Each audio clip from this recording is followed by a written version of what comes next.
First tonight, a live look over the Troy Square as the high winds that we saw earlier today are now quieting down just a bit here this evening. Yeah, they are. There's still plenty of issues on the roadways, though you can see the traffic cameras still shaking a bit with those winds. There was down power lines, fallen debris from trees blocking the way for many this afternoon. Now, those winds, as we mentioned, they have died down at least a little bit this evening. We want to check in with Natalie now. It was a weird day because was it record warmth today, but yet the winds made it brutal?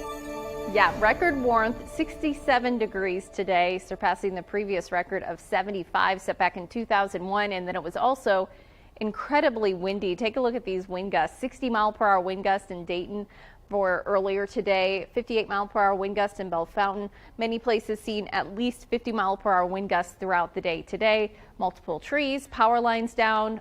Thousands still without power across the area. With our wind advisory that has since expired officially at 11 p.m. So calmer conditions now through the evening after what was a very windy day. Still have some strong gusts out there, up to 43 miles per hour in Springfield. Temperature wise, it is colder. We're in the 40s, and the rest of the evening going to continue to see those temperatures drop. 30s as you wake up, lower 40s by the afternoon. Have the rest of the week's forecast coming up. Natalie, thanks. A live look now at the AES outage map as power is continuing to be restored after strong winds took down dozens of power lines and trees. There are currently 2,100 people without power in Dayton. That number at one time was over 7,000. So crews have been out there trying to restore power all day today. And Melena Brown has been tracking these power outages and reports of downed trees throughout the day for us. Today, power outages fluctuated throughout the Miami Valley, and there were dozens of reports of trees down. Right now, there are still many without power, and it could take time until power is fully restored. A representative for AES tells me that they have been preparing for this storm for days. We mobilized our storm teams earlier this week with the pending forecast. So we are fully staffed with our line crews and our vegetation crews that are there in the event that we have trees or branches down on power lines. AES told me that the number one thing for people to remember is their safety. So if you experience an outage, report it immediately and stay away from any fallen power lines as they still could be live. For Dayton 24/7 Now News, I'm Melena Brown. Melena, thanks. And take a look at this. John chimed in this photo of a downed tree laying on power lines. This was actually on Indian Ripple Road over in Beaver Creek. And here's another tree that was taken down by today's winds. This is also hitting some AES power lines. Thanks to Michelle for sending this in. And we want to see your pictures and videos too, so it's easy to send them in. Just take out your phone and scan this QR code you see right there on your screen. That's going to take you to the Dayton 24/7 Now app. Once the app is open, just click on Explore, then press Chime In, and we'll be sure to share your photos here on air and online. And as we get weather updates, we will alert you, not only on air, but through our app as well. With that app, you can get breaking weather alerts and news alerts sent right to the palm of your hand. If you'd like, you can take out your camera on your phone, scan that QR code, and you can download that app for free. You can also find it in the Google Play and Apple App Stores. We'll also be continuing to provide updates on our social media accounts as always, so you can follow and like those pages you see on your screen to get the latest information. A live look at the Miami Valley Jail's website, where this man is behind bars after killing his wife. Today, 38-year-old Task Moreland Jr. was sentenced to 15 years to life. Last year, he was found guilty of shooting and killing his wife, Tiffany Moreland, in April 2019 inside an apartment on Ryburn Avenue. Well, this Dayton woman accused of a deadly hit-and-run crash was indicted today. 42-year-old Taja Moore indicted on failure to stop after an accident. Now, it comes after the body of 60-year-old Ray Kennedy was found last month. Surveillance video used by investigators identified her as a suspect. She's expected in court later this month. The U.S. Marshals SoFast Task Force just releasing its most wanted list for the week. Lydia Bice is at the Now Desk. And Lydia, who are they looking for?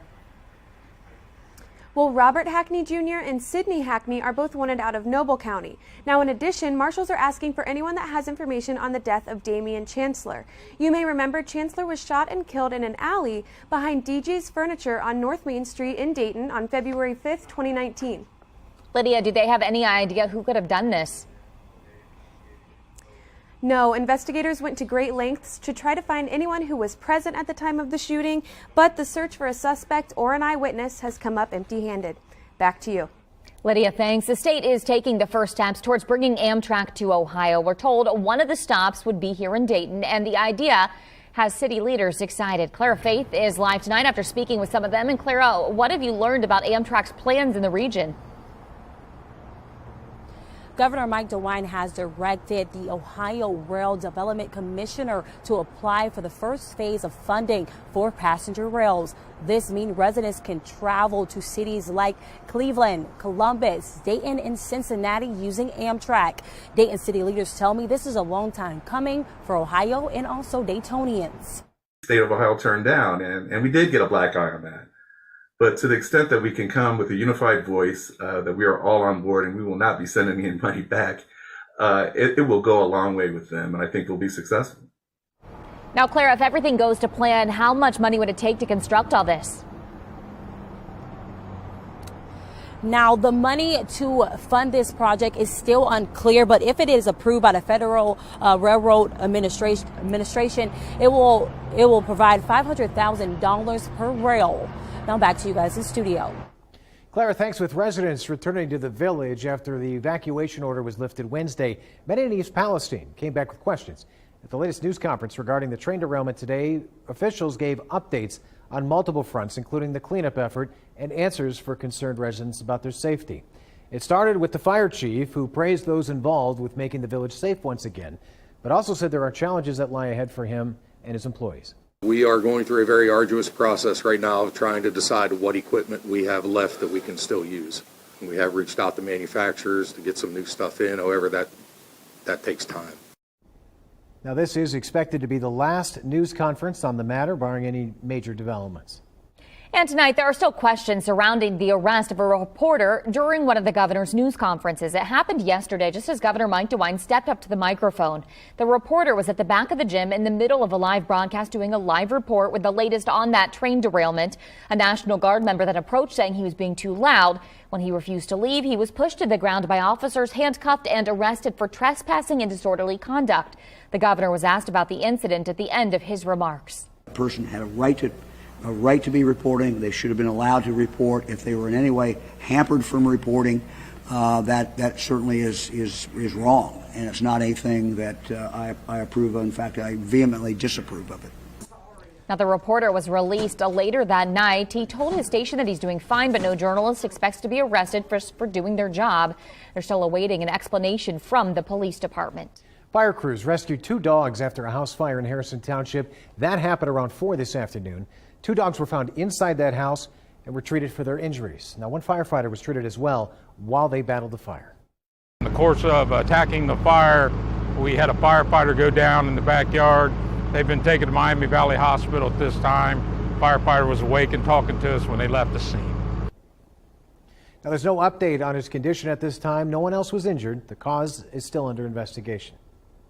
Now, we now know the name of the man who was killed in an accident last night in Harrison Township. Authorities say 41-year-old Keith McKinnon died after crashing his car into an RTA pole along Salem Avenue. The crash remains under investigation. A melee in Middletown this morning as police closed in on a shooting suspect, but he took off, sparking a neighborhood-wide manhunt. Tonight, they're still looking for him. As Luke Jones shows us, he left quite the trail of destruction as he made his getaway.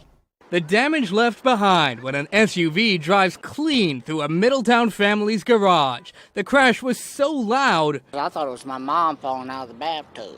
Roy Tipton Jr. could hear it from around the corner. I live in an ancient 2,000-year house. I'm in the basement and I heard this boom, boom. I'm like, what the hell was that?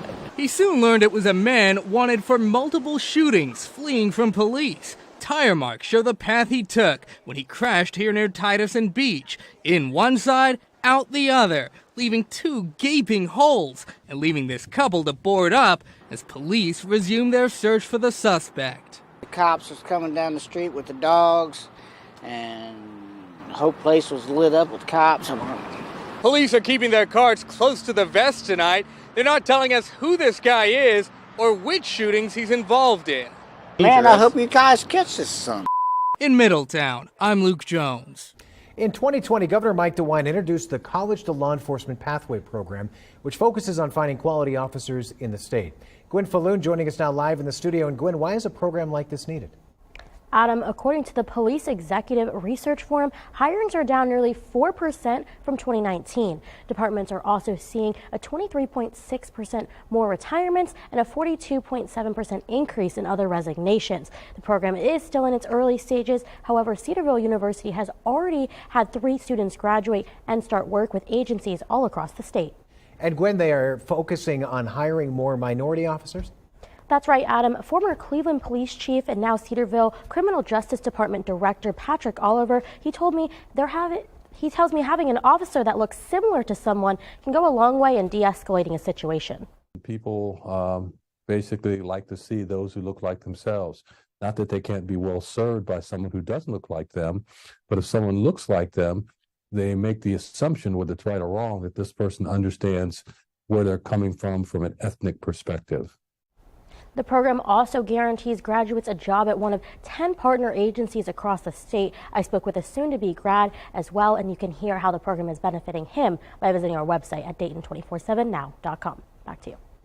Gwen, thanks. The death toll in Turkey and Syria continuing to rise after a massive earthquake devastated the area. Why the U.S. says sanctions won't stop us from sending aid. Also, egg prices remain too high in grocery stores for customers. Shoppers now going straight to the source. How this is impacting a local chicken hatchery. Plus, much calmer after the windy day today. I'll talk about our weekend forecast coming up. Here's a live look from our Eco Plumber Skycam. You're watching Dayton 24/7 now.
egg prices at the grocery stores are sending people straight to the source. Morella Porter tells us how it's impacting a local hatchery.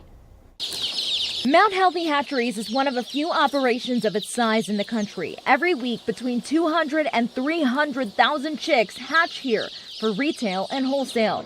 The owner, Rob O'Hara, says lately they've been overwhelmed with interest from people looking to raise their own chicks for their own eggs, hoping to save money. We're being a little bit overwhelmed with phone calls and people trying to order, so there may be, get your orders in now because there's going to be a wait. Okay, pretty soon we're going to be sold out for March and April. We actually supply for resale a lot of farm stores, and I have some of those stores reporting 300% and 400% increases.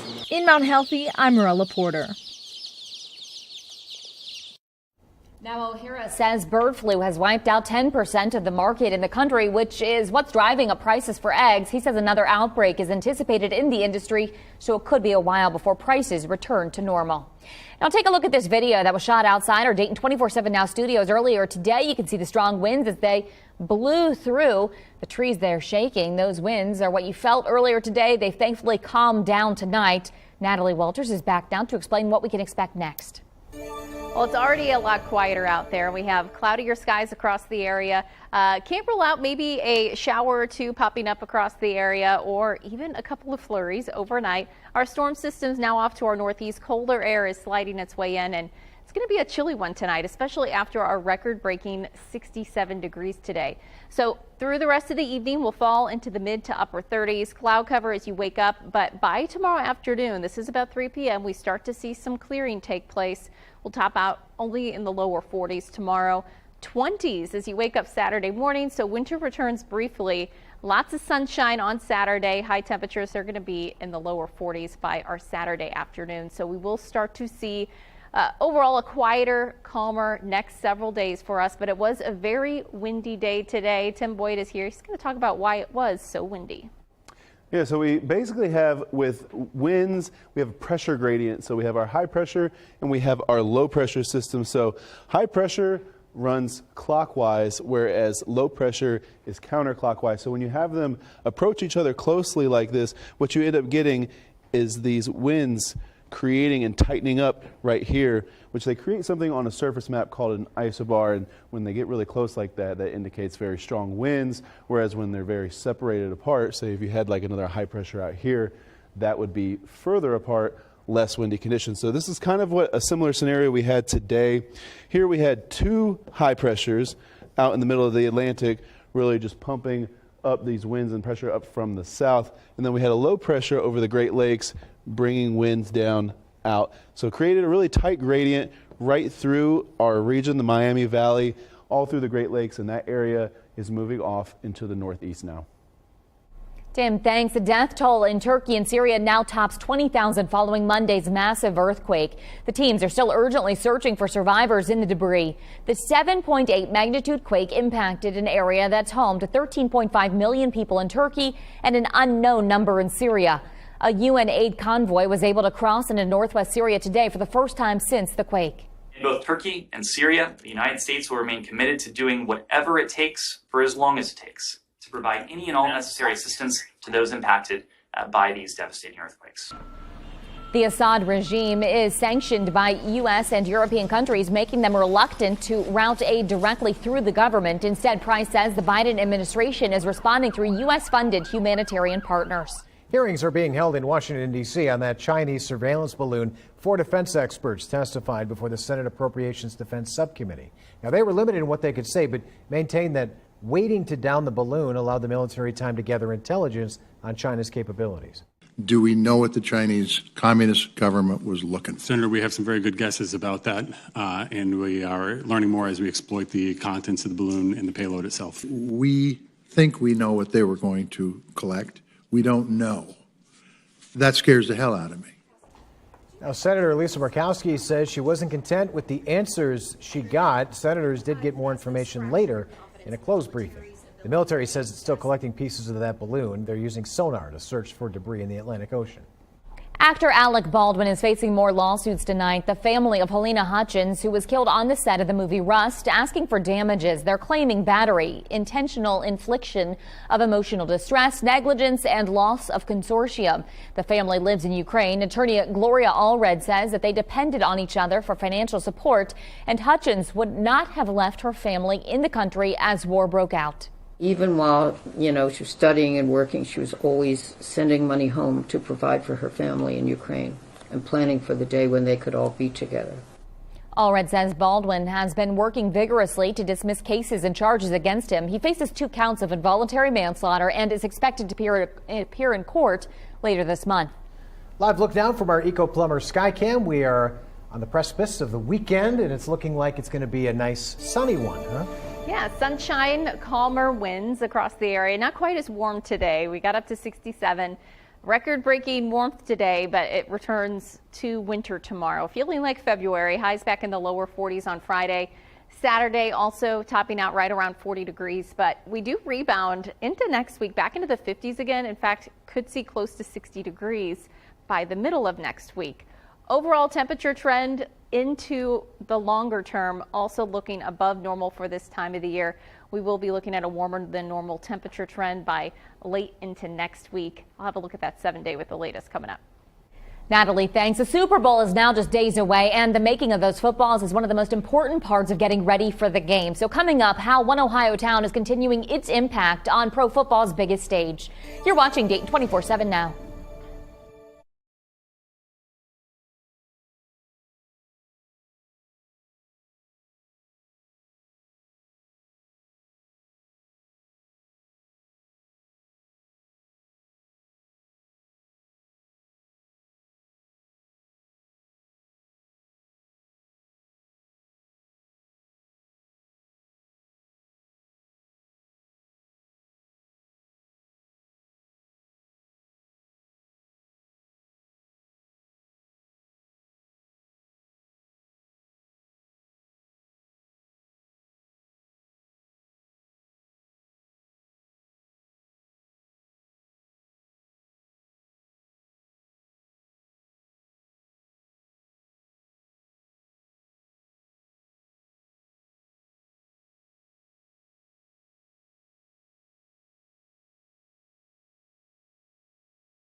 Super Bowl 57 just a few days away, and while either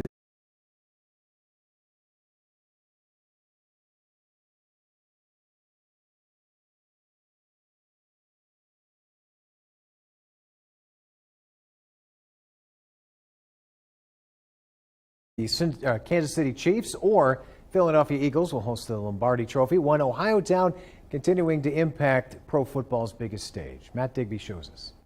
The village of Ada. That's where every official NFL game ball has been handmade dating back to the 1940s. There are around 18 total steps in the process, from shape cutting to quality inspection. For the workers, it's a labor of love. I enjoy it. I try to do the best that I can, try to sew the almost perfect ball, because naturally nothing is 100%, but I try, and just to get the best product out there. You see it on TV and you know that you were the one that, you could have had your hands on that particular ball, so it is cool. It goes through the whole quality process beforehand, so we know that before it leaves here it's going to be a quality product. And that pride is evident throughout the factory, as the handmade footballs will be showcased on the sport's biggest stage. In Ada, I'm Matt Digby. And speaking of the big game this Sunday, more states are rooting for the Eagles than they are the Chiefs. That's according to a map anyway, compiled by analysts with Bet Online using Twitter data like hashtags Chiefs Kingdom and Fly Eagles Fly. There are 28 states rooting for the Eagles, 22 rooting for the Chiefs. In Ohio, the Eagles are who everyone is apparently rooting for. Sports analysts say the trends could have to do with regional rivalries. For example, some fans in Cincinnati and around here want the Eagles to win to have their Bengals loss avenged. An animal rescue sanctuary is working to help a bald eagle return to full strength. Ahead, we show you what it takes to make that happen. You're watching Dayton 24/7 now.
The Dayton 24/7 Now News app, brought to you by the Jeffschmidt Auto Group.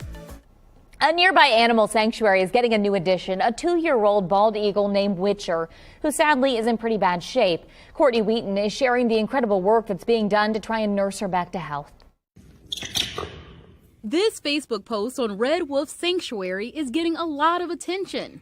All right, come on, guys. We traveled to Rising Sun to see Witcher, the angry bald eagle, firsthand. Hi, the baby. There you go. There you go. And as you can see, she lives up to her reputation. Hi. You're going to bite me, aren't you? Yes, you are. Yes, you are. Paul Strasser is the founder here and says he and Witcher became acquainted last Friday night after a call from a conservation officer.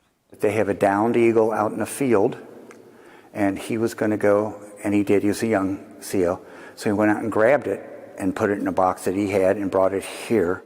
His team could tell she was starving and sent her to the dock for further examination. Now they're investigating the cause of her lack of appetite. He did a series of x-rays to look for broken bones, lead, and whatever. Then he took blood chemistry of it. Nothing stands out. They hope to nurse her back to health and let her fly the coop. Get her back in the wild. That's our goal.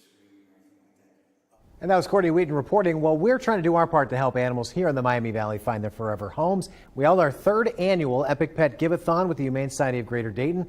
I was obviously there tonight for that event. The telethon might be over, but if you would like to adopt or donate, you can go to the Humane Society's website at hsdayton.org. Now, if you didn't get enough adorable animals today, let's take a look at a couple of pictures you sent in. This adorable pup's name is Greta. Thanks to Mia for sharing that. And JC sent in this picture. This is Bean, taking a little nap after a long day. And look at these 3, posing, cocking the head like that. That's Izzy, Gidget, and Otis. Thanks to Tammy and Gary for sharing that.